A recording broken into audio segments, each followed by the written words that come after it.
জন্ম নিয়ন্ত্রণ পদ্ধতি কি এবং কোন পদ্ধতি অবলম্বন করা যাবে? ভাইরা আমার, জন্ম নিয়ন্ত্রণ পদ্ধতি অবলম্বন করা জায়েজ শর্ত সাপেক্ষে।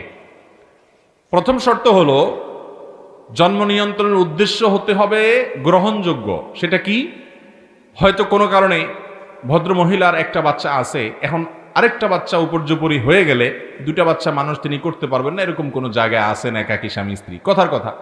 অথবা একটা বাচ্চা আছে, এখন এই মুহূর্তে আরেক বাচ্চা হলে এটাকে ধরার মতো রাখার মতো লোক নাই, হেল্প করার মতো লোক নাই, কষ্টে থাকবে, শহরে বসবাস করে, কথার কথা। অথবা ধরুন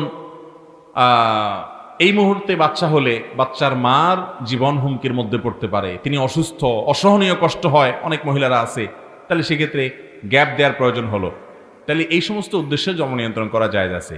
কিন্তু আমাদের সমাজে বেশিরভাগ মানুষ জন্ম নিয়ন্ত্রণ করে উদ্দেশ্য হলো যে আমার ইনকাম কম, রুজি রোজগার কম, বেতন কম, তো এখন জন্ম নিয়ন্ত্রণ না করলে পোলাপান আরেকটা হলে খাবেটা কি, খাওয়াবোটা কি, এই উদ্দেশ্যে যদি জন্ম নিয়ন্ত্রণ করে, এই চিন্তা থেকে যদি জন্ম নিয়ন্ত্রণ করে, সেটা হারাম বা নাজায়েজ হওয়ার ব্যাপারে কারোর কোনো দ্বিমত নেই। কেন?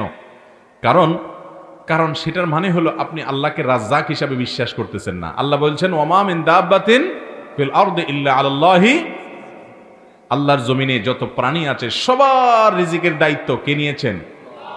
আল্লাহ বলেছেন যে লা তাকতুলু আওলাদাকুম খাশিয়াতা ইমলাক নাহনু নারযুকুহুম ওয়া ইয়্যাকুম, তোমাদের সন্তানদেরকে কি খাওয়াবা এই চিন্তা থেকে হত্যা করো না, ভ্রূণ হত্যা করবা না।